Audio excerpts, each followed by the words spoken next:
Hai guys, kembali lagi dengan Ray Channel. Yuk kita lanjutkan alur cerita Raja Pemborosan. Namun sebelum itu, Mimin sarankan buat teman-teman yang ingin masuk surga, ayo cepat klik link yang ada di deskripsi. Oke, setelah Jinglong menangkap pembunuh bayaran yang hendak membunuhnya, kini dia pun hendak menginterogasinya. Namun ketiga wanitanya tidak suka dengan hal itu, karena yang diinterogasi adalah wanita. Jinglong pun sedikit pusing akan hal itu. Lalu seseorang pun bertanya, "Tuan, apa ini akan menjadi Kasim?" Bahkan jika aku tidak bisa melakukannya, dia hanya seorang wanita. Ikat saja dulu dia, jawab Jinglong. Lalu seseorang pun menanyakan, siapa dalang di balik semua ini? Lalu Jinglong berkata, dia takkan bisa melarikan diri. Aku akan mengibiri mereka semua setelah aku kembali ke Seoul. Lalu di sisi lain diperlihatkan Pak Tuan Yuhe yang sedang bersin. Lalu terlihat anaknya Niu Langsan yang membawakan minuman dan bertanya, ada apa ayah? Entah kenapa aku punya firasat buruk. Berhenti dulu. Aku merasa tidak enak badan, ujar Niuhe yang ternyata dia sedang bercocok tanam di bawah meja guys. Ya, melihat wanitanya yang keluar dari balik meja, Niu pun berkata, ayah, jika kau tak enak badan, biarkan aku yang mengurus Manhe untukmu, ujar si Niu Langshan. Sialan kau, ujar ayahnya, lalu mengusir si Niu Langsan. Lalu kembali lagi ke Jinglong yang sedang merentangkan tubuhnya. Dia pun bergumam, jika aku ingin terus berjalan dan mencapai kemenangan, maka aku tidak boleh takut dengan pembunuh. Lalu datang Liu melaporkan bahwa dia tidak bisa mengejar kuda yang telah kabur. Apa? Ujar Jinglong. Namun, kocaknya si Luan yang mengira bahwa si Jinglong menyukai kuda, sehingga menyuruh si Liu untuk menangkapnya. Ternyata ada kekuatan cinta yang melebihi spesies, ucap Luan yang tentu saja membuat si Jinglong sangat kesal. Lalu dia pun memarahi Liu dan menyuruhnya untuk menangkap kuda itu. Jika kuda itu tak mau menurut, maka sembelih dia dan makan dagingnya, ujar Jinglong. Ya, Liu pun menanggapi kata-kata Jinglong dengan gembira karena dia sudah lama tidak makan daging, ujarnya. Lalu kemudian di sebuah istana seseorang berkata, jika menghitung hari seharusnya Jinglong akan segera tiba. Lalu seseorang bawahan berkata, Tuan, apa yang harus kita lakukan? Ya, tentu saja aku harus memperlakukannya dengan baik, ujar seseorang yang akan kita sebut sebagai Yang Hong atau Hong Yang. Dia merupakan seseorang penguasa di daerah tersebut. Lalu di sisi lain diperlihatkan Niu He yang sedang berendam dan dia berkata, Grand Xingquan adalah gerbang terakhir untuk menaiki kapal. Jika Jinglong berhasil menaiki kapal, maka kita tidak bisa menyentuhnya. Lalu Huang Jichen pun menenangkan Niu He dengan berkata bahwa penguasa Sengkuan berada di pihak mereka, dan apalagi jika Yang Hong yang menjaganya.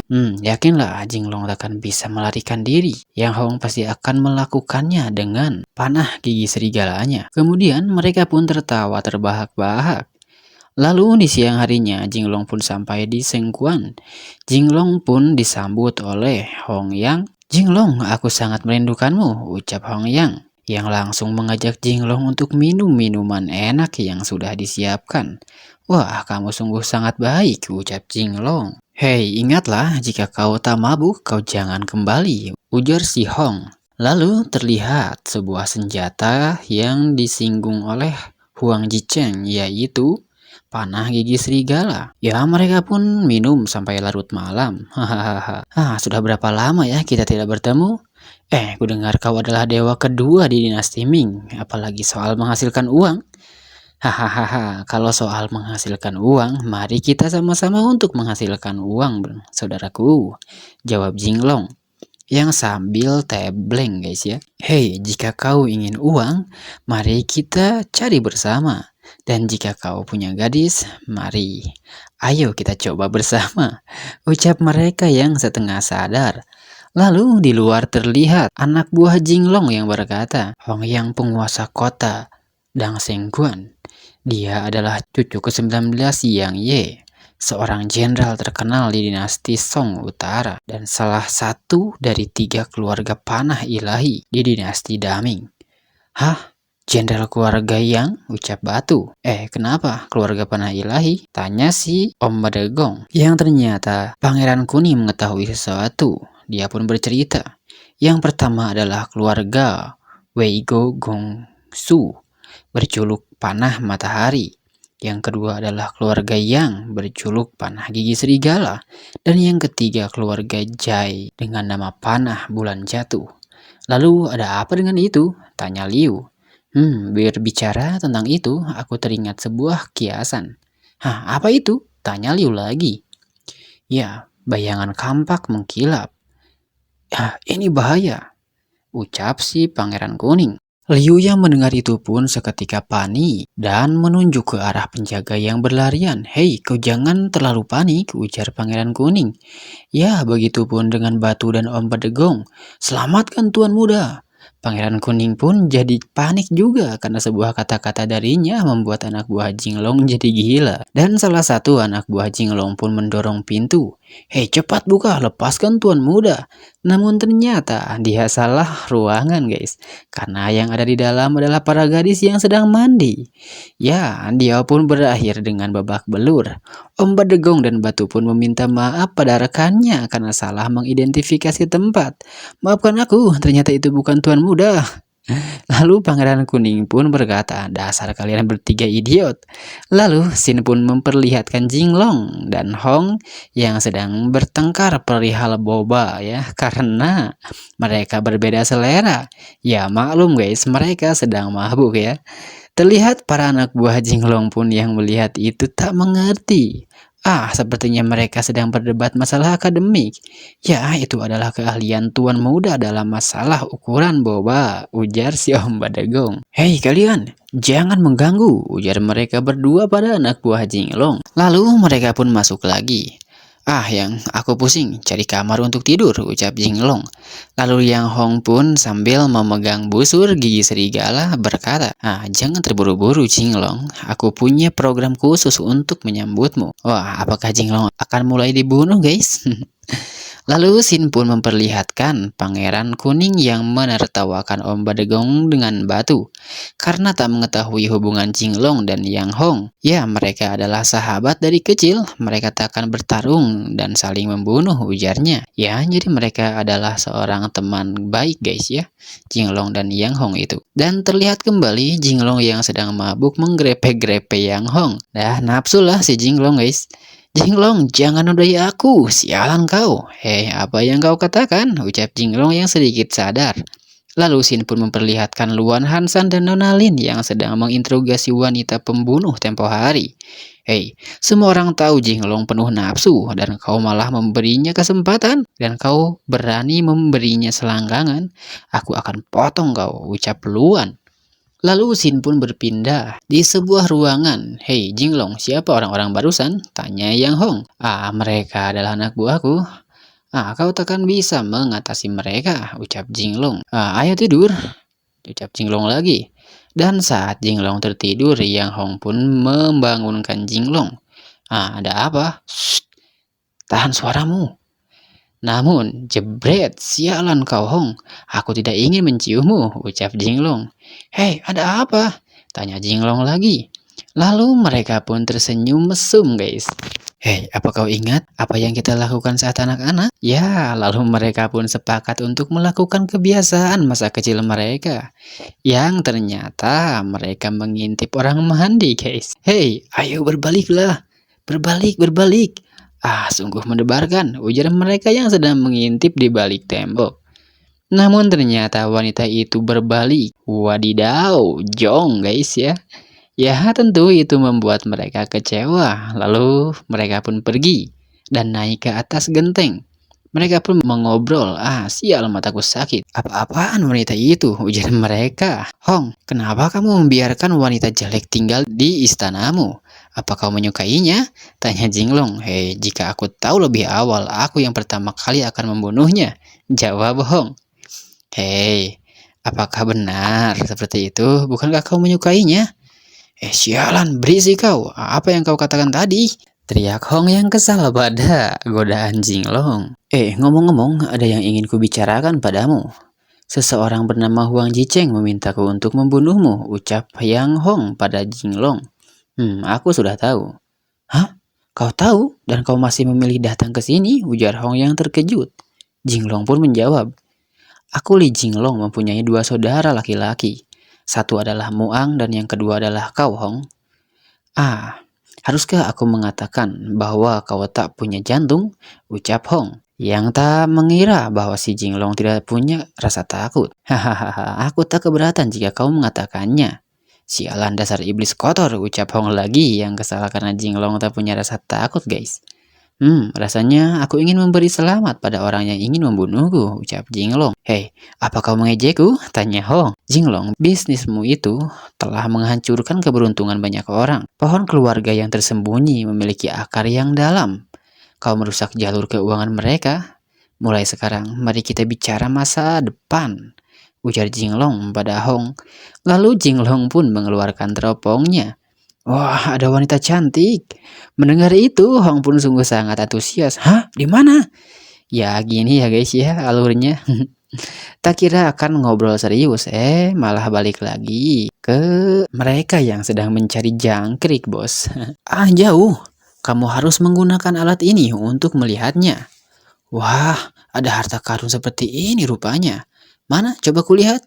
Wah, alat ini bisa mengecil dan membesar. Wah, ini seperti milikku, ujar Hong, sambil memainkan teropongnya. Hei Hong, jangan dilus-lus, itu bisa memanjang, jawab Jinglong. Lalu dia pun mencobanya. Wah, ini musim semi yang sangat indah. Hei, giliranku, aku juga ingin melihatnya, ujar Jinglong lagi. Hei, berbaliklah, berbaliklah, ucap Hong dan Jinglong yang melihat wanita dari jauh lewat teropong. Dan lagi-lagi, jong guys ya. Lalu kemudian di siang harinya, Sin pun memperlihatkan Jinglong dan dua wanitanya yang sudah ada di pelabuhan. Putri Hansan pun bertanya pada Jinglong, Jinglong, apa kau tidur nyenyak tadi malam? Lupakan saja, tadi malam adalah mimpi yang buruk, ujarnya. Lalu Hong pun menghampiri Jinglong, Jinglong, sampai jumpa. Ya, Hansan pun menanyakan hal yang sama pada Hong. Jenderal, apa kau tidur semalaman? Hehehe, kami semalam berlatih sampai fajar, ujar mereka berdua ya. Padahal mereka pun nyari jangkrik ya. Dan malah dapet turais guys. Hong, kamu yakin tidak mau ikut denganku? Tanya Jinglong. Ya, kalau aku pergi, bagaimana dengan keluargaku? Tapi kau tak mengikuti perintah mereka untuk membunuhku, ucap Jinglong yang lalu si Hong pun dengan cepat menutup mulut Jinglong. Mereka tidak berani main-main denganku. Tapi masih banyak yang menanti. Kamu harus berhati-hati di perjalanan nanti, ujar Hong. Ya Hong, jangan khawatir, aku akan selamat, jawab Jinglong. Lalu tiga wanita Jinglong pun yang melihat mereka berdua sangat mesra, ya mereka pun tentu murka. Apa yang kalian lakukan? Jinglong, ada apa di antara kalian? Aku tak terima jika aku harus kalah dari seorang pria, ucap mereka bertiga. Hong, lawan mereka, ujar Jinglong. Aku meminta Hong untuk menjadi pasukanku, jawab Jinglong pada Luan. Benarkah? Tanya Luan. Ya, tentu saja, aku adalah Gang Taiji Guan. Aku takkan melakukan hal memalukan, ujar Hong. Ya, itu juga kalau Jinglong tidak memaksa, jawab si Hong lagi. Jebret, Jinglong pun langsung menendang Hong. Lalu Jinglong pun sebelum pergi memberi hadiah pada Hong, ya berupa BMW ya atau kereta. Hei Jinglong, jika hanya kuda, aku memiliki kuda yang bisa ku naiki siang dan malam, ucap Hong pada si Jinglong. Kuda apa yang kau bicarakan? Tanya Jinglong lagi. Lalu Hong pun berbalik dan berbicara. Jinglong, aku tidak tahu kita akan bertemu lagi kapan. Dan ya, dia pun terus panjang lebar berbicara, namun terhenti saat ketika bawahannya bilang, Jenderal, Tuan Li meninggalkan kereta di belakang. Kereta? Lalu kuda yang kita sepakati bagaimana? Tanya Hong. Ya, katanya itu adalah BMW, Jenderal, ujar bawahannya. Hong, tunggu aku kembali, ujar Jinglong yang sudah ada di atas kapal. Ya, kemudian mereka pun pergi meninggalkan tempat itu. Kapal itu pun melaju dengan cepat sampai pada akhirnya terlihat Luan sangat marah. Apa? Ini sudah melewati kota Wujiang? Iya, benar Nona, ini adalah Dasengguan. Ki Jinglong, teriak Luan. Jinglong, kau berjanji akan membawaku ke Wujiang. Kenapa kamu berbohong? Hei, kapal melaju terlalu cepat dan melewati kota Wujiang.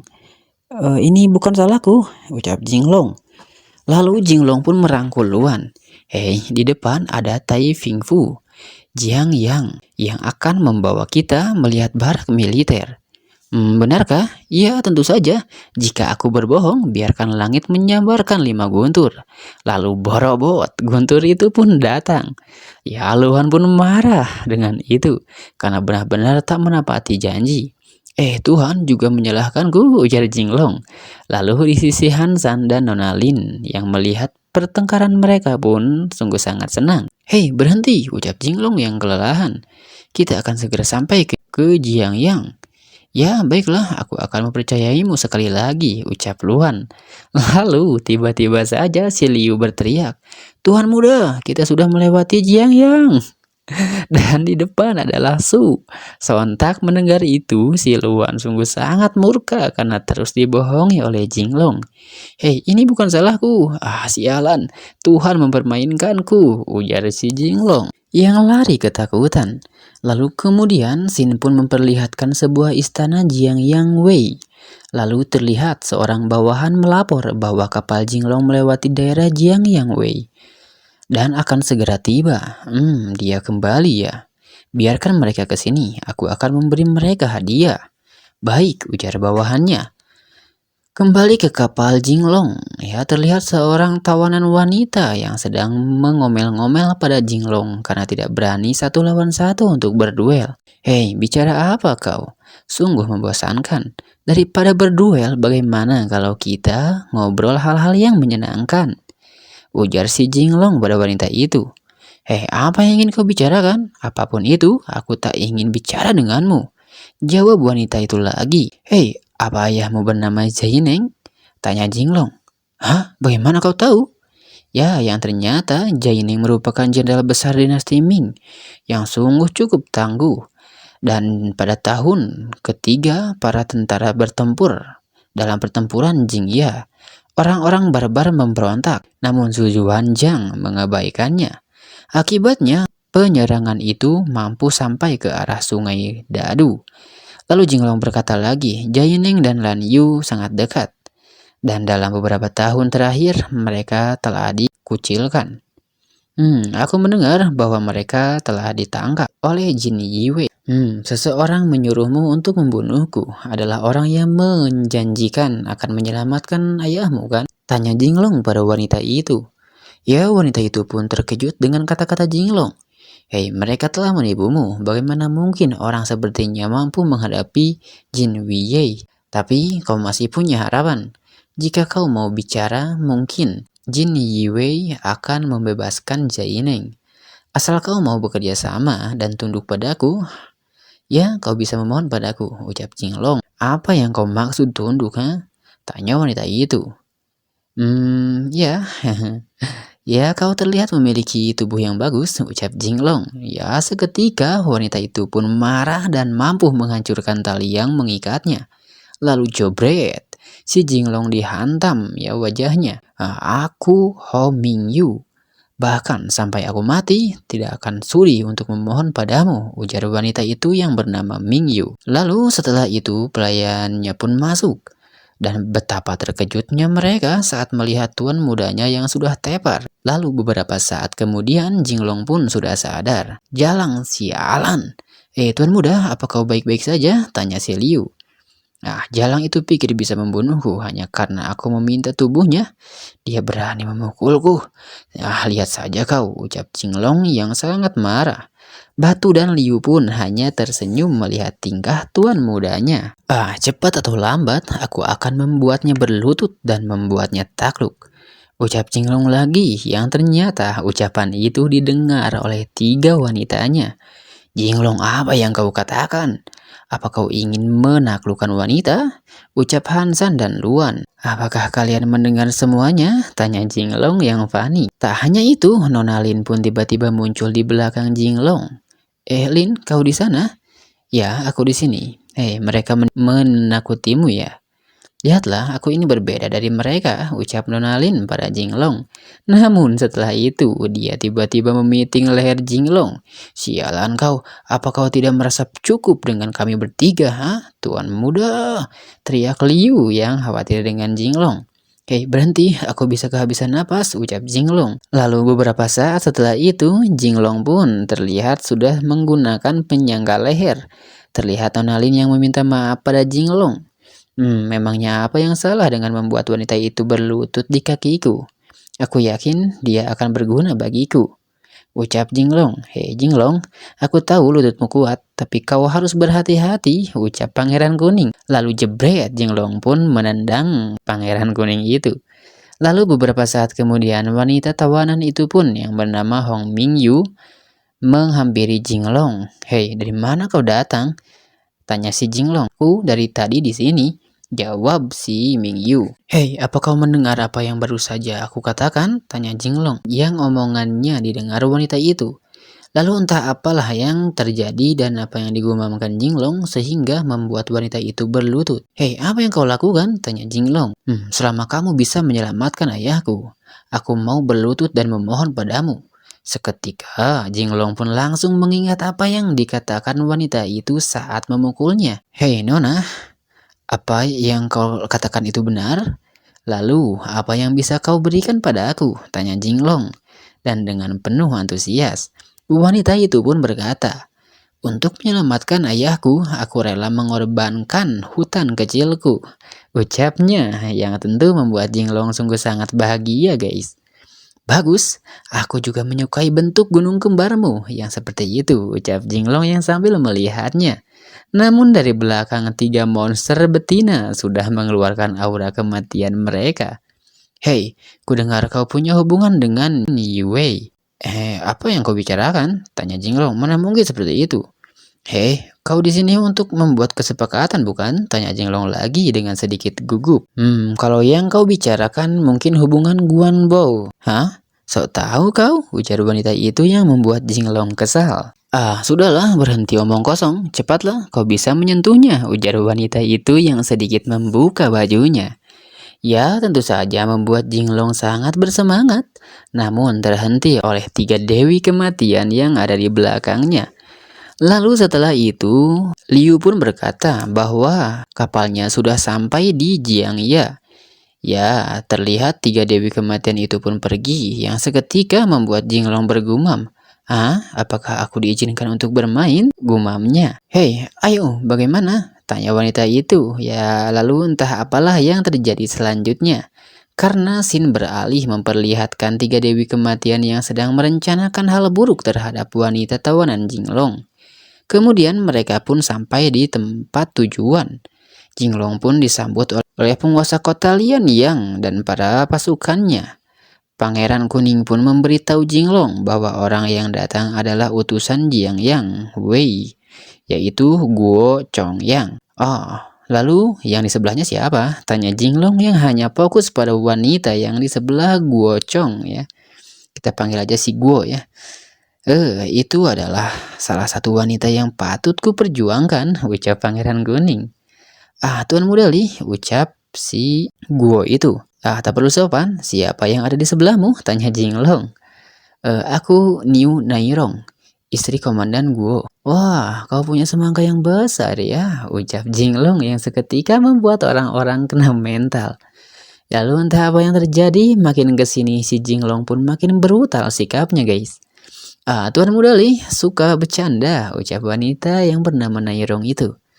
Dan Guo hanya terdiam saja ya melihat kelakuan si Jinglong. Guo pun mengajak Jinglong masuk. Lalu si Pangeran Kuning bergumam, mengapa aku merasa ada yang tidak beres? Lalu Jinglong pun bergumam juga, apapun yang akan terjadi di dalam, aku tak bisa menghindarinya. Lalu terlihat seseorang dengan pasukannya pun menyambut Jinglong. Saya Wu Zegang dari Jiangyang bertemu dengan Tuan Muda Li, ucap orang yang menyambut Jinglong itu. Lalu Jinglong pun merasa ada yang aneh di antara mereka bertiga. Dan ya, Wu Jegang dan Nairong nampaknya memiliki suatu skandal yang diketahui Jinglong. Kalian, ucap Jinglong yang mungkin baru menyadarinya. Lalu mereka pun dengan gugup saling membela diri pada Jinglong. Ya, lalu kemudian mereka pun pergi ke dalam. Ya, Jinglong pun berkata pada Guo, "Hei, nampaknya ini takkan mudah untukmu." "Hei, apa yang kau bicarakan?" tanya si Guo. Bukan apa-apa." Guo pun bergumam. Itu utusan Cingpu, Wu Jegang. Mengapa mereka ada di sini? Aku tak perlu khawatir, karena aku punya 3.000 tentara di sini, ujarnya. Lalu terlihat Jinglong pun mengejek Guo, yang membuat Guo sangat marah. Berhentilah, apa maksudmu? Jinglong pun hanya tertawa dengan itu dan beralih ke Pangeran Kuning yang curiga akan terjadi sesuatu karena mereka tak diizinkan masuk ke dalam. "Hei, apa maksudmu?" tanya Liu. "Hei, apa kau ingat nama belakang dari wanita tadi? Dia bermarga Niu. Jiang Hou Yin Niu," ujarnya.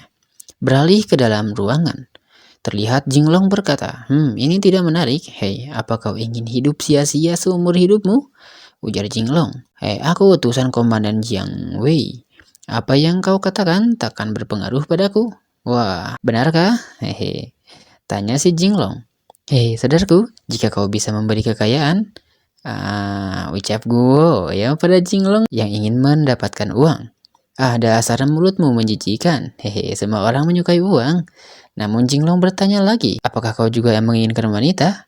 Seketika dengan ambisius ya. Dia pun berkata, "Hal-hal lain yang bisa saya dapatkan tanpa bekerja adalah menikah dan memiliki anak." Ya tentu saja, namun seketika Guo pun sadar karena telah dipermainkan oleh si Jinglong. Lalu dia pun memanggil tentaranya untuk mengepung Jinglong. "Hei, aku adalah utusan terlatih di bawah komando dinasti Ming. Apa kau berani membunuhku?" ucap Jinglong. "Hahaha, jadi bagaimana jika aku membunuhmu? Semua orang yang ada di sini adalah orang-orangku." Dan yang ternyata, ya si Guo ini berniat untuk membunuh Jinglong. Lalu seketika Jinglong pun sangat ketakutan. Namun tiba-tiba saja datang Putri Hansan dan Luan serta Nona Lin. Jinglong pun mengadu pada Hansan bahwa dirinya telah diancam. Ya, Hansan adalah putri ya dari dinasti Ming, guys. Yang seketika membuat Guo pun ketakutan. Putri Hansan, bukankah Anda seharusnya ada di kota?" "Hei, apa kau mengira aku adalah putri palsu?" tanya Hansan. Yang mulia, apa yang membawamu datang ke sini?" tanya Guo. Perjalanan resmi. Jinglong melindungi istana. Apa kau bisa melakukannya? Mengapa kau tak membiarkan mereka pergi?" Jadi hanya itu saja ya, ucap Guo yang sambil tertawa. "Hei, apa yang kau tertawakan?" tanya si Putri Hansan. "Ini bukan ibu kota. Jika kami membiarkan kamu pergi, apa akan ada kehidupan buat kami di masa depan?" Ya, kata-kata itu pun membuat Hansan sangat ketakutan. Lalu Guo pun hendak menyerang Hansan, namun untungnya diselamatkan oleh Luan. Lalu saat ingin menyerang lagi, ada anak panah yang menyerang si Guo itu. "Sialan," ujarnya. Dan terlihat para anak buah Jinglong pun ya yang sudah ada di sana. "Kami adalah tentara kekaisaran," ucap mereka bertiga. "Sialan kalian. Kalian kira aku bodoh? Jelas-jelas kalian adalah anak buah Jinglong," ucap Guo. "Hei, lihatlah sekelilingmu," ucap Liu. Dan ya, ternyata ada banyak tentara yang sudah mengepung mereka. Guo pun melihat wanita tawanan Jinglong ya yang bernama Ming Yu tadi. Sialan, dia menyerah pada Jinglong," ucapnya. Dan tak berhenti di situ, ternyata semua tentaranya juga pada menyerah. "Hei, sialan, apa yang kalian lakukan?" Tuan, maafkan aku, hanya kami tak bekerja keras. Tapi mereka sangat hebat," ujar seseorang bawahan yang sudah dipenuhi anak panah di punggungnya. Lalu beberapa saat setelah itu, Jinglong pun duduk dengan santai. Aku sungguh sangat kesal," ujar Jinglong. "Sialan kau Jinglong," ucap Guo yang tak terima dengan kekalahannya. "Hei, kau pikir bisa mengalahkanku dengan ini? Masih ada 3 barak di luar, apa kau tak takut dengan itu?" "Mereka semua sudah selesai," ujar batu yang tiba-tiba muncul di hadapan Guo. "Hahaha, kau memang dapat diandalkan," ujar Jinglong pada batu. "Hei, bagaimana bisa?" ucap Guo. Apa kau meragukan kekuatanku? Tanya batu. Dan ya, si Guo pun marah. Sialan, aku tak mengira bisa benar-benar dikalahkan oleh seorang bocah. Ucap si Guo lagi. Jangan beromong kosong lagi. Apa kau ingin mati atau tetap hidup? Tanya Jinglong. Li Jinglong, jika kau ingin membunuhku, kamu juga harus bertanya pada saudara di belakangku. Saudara? Saudara di belakangmu? Ups, kenapa ya mereka semua ada di belakangku? Yang ternyata semua orang-orang si Guo itu beralih di belakang Jinglong. Yang tentu saja membuat si Guo sangat kesal. Sialan kalian bajingan. Li Jinglong, teriak si Guo yang membuat Jinglong kaget. Namun ternyata tiba-tiba si Guo itu dia langsung bersujud dan berkata, ini semua karena Nairong.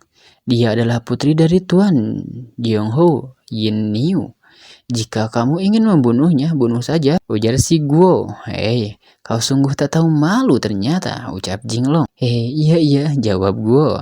Dan tiga dewi kematian pun sangat jijik dengan tingkah si Guo. Cepat katakan bahwa kau seorang pecundang, ucap Jinglong sambil memberikan mikrofon pada si Guo.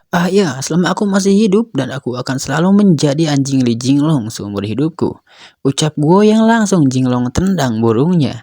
Kemudian Jinglong pun menyerahkan pedang pada Wu Jegang dengan berkata, cepat bunuh Guo Chongyang. Aku akan menjadikanmu menteri di sini, dan kau yang akan memerintah di tempat ini. Tapi Tuan, bagaimana aku bisa percaya? Menurutmu kenapa Putri Hansan ada di sampingku? Itu karena aku adalah orang yang hebat dan bisa memutar dan memainkan hukum, ucap Jinglong yang disangkal oleh Guo dan bawahannya. Itu tidak mungkin. Di hadapan Li Jinglong tidak ada yang tidak mungkin, ucap Jinglong dengan lantang. Ya, yang aku tahu, kamu adalah pecundang nomor 1 di dinasti Ming. Apakah kau gila? Ujar Guo yang ternyata dibenarkan oleh Om Badegong dan Liu. Iya juga ya. Bukankah Tuan Muda adalah pecundang nomor 1 di dinasti Ming? Benar kan? Ucap mereka. Sialan kalian. Kalian ini ada di pihak mana sih? Tanya Jinglong dengan kesal. Lalu Jinglong pun seketika menarik kerah Wu Jegang. Percaya atau tidak, kau yang mati atau Guo Chongyang yang mati? Pilihlah. Dan jika kau yang mati, maka kau tidak bisa mendapatkan Nairong, ucap Jinglong lagi. Lalu Wu Jegang pun mengingat saat mereka diancam oleh Guo. Guo yang mendengar itu pun tersiksa bak tertusuk tombak. Lalu terlihat Liu pun memberikan sebuah kepala burung hijau tanpa bulu yang katanya itu adalah hadiah dari Jinglong. Sialan Jinglong, bertarunglah denganku, ucapnya. Namun tiba-tiba saja dia pun langsung tertusuk oleh Wu Jegang. Kenapa kau mengkhianatiku? Tanya Guo. Ya, Hansan dan Nona Lin pun yang melihat itu pun sedikit ketakutan. Aku tak ingin kekasihku tersiksa karenamu, ucap Wu Jegang pada Guo. Yang lalu Guo pun mati. Dan Wu Jegang memberikan pedangnya pada Jinglong. Bangunlah, ucap Jinglong. Mulai hari ini, kota Jiangyang Wei akan diperintah olehmu atas nama utusan itu. Tuan, aku adalah orang yang miskin, pasti akan melakukan apapun untuk hidup yang lebih layak. Jinglong pun sedikit kesal dengan dia dan sedikit memarahinya. Jinglong, kenapa kamu membunuh Guo dan membiarkan Wu Jegang memerintah? Tanya Nona Lin. Karena di bawah kepemimpinan Guo, selama 12 tahun kota ini tak stabil dan Wu Jegang telah membunuhnya. Itu adalah balasan yang setimpal untuknya, jawab si Jinglong. Tuan, orang ini adalah putri dari Huang Jicheng. Apa aku harus membunuhnya? Tanya Wu Jegang pada Jinglong. Ujar Jinglong. Tuan, kesetiaanku tidak bisa dibagi dua. Aku hanya akan melayani Tuan, ujar Wu Jegang lagi. Baru saja kau menjabat, kau sudah sekejam ini. Baiklah, kesetiaan sepertimu itu jarang terlihat, ucap Jinglong. Lalu singkat cerita mereka pun pergi dari kota Jiangyang Wei itu dan melanjutkan perjalanan. Akhirnya aku bisa pergi dari tempat menyebalkan itu, ucap Jinglong. Lalu terlihat Ho Mingyu yang memperhatikan Jinglong. Dia pun bergumam, aku tak bisa menebak isi kepala orang ini, ujarnya. Lalu tiba-tiba saja datang Nairong ke sebelah Jinglong dan berterima kasih karena tidak membunuhnya. Lalu dia pun berkata lagi, jika Tuan Muda Li membutuhkan alas tidur, dia bersedia menjadi alas tidurnya. Wah, alas tidur yang besar. Dan nampaknya empuk, ujar Jinglong. Yang ternyata hal itu pun dilihat oleh anak buah Jinglong. Hei, aku bertaruh bahwa Jinglong ingin tidur dengan bantal yang besar itu. Ya, aku juga bertaruh bahwa Tuan Muda akan melakukannya malam ini. Wah, nampaknya Jinglong akan meremas bantal itu ya, ujar si kuning. Ya, tentu saja, aku yakin Tuan Muda akan menjadi binatang buas. Ya, lalu mereka pun tertawa terbahak-bahak yang membuat Hong Mingyu sedikit hangat guys mendengar obrolan mereka. Lalu kemudian terlihat Jinglong yang sudah ngacai. Ah, ini pilihan yang sulit ucapnya.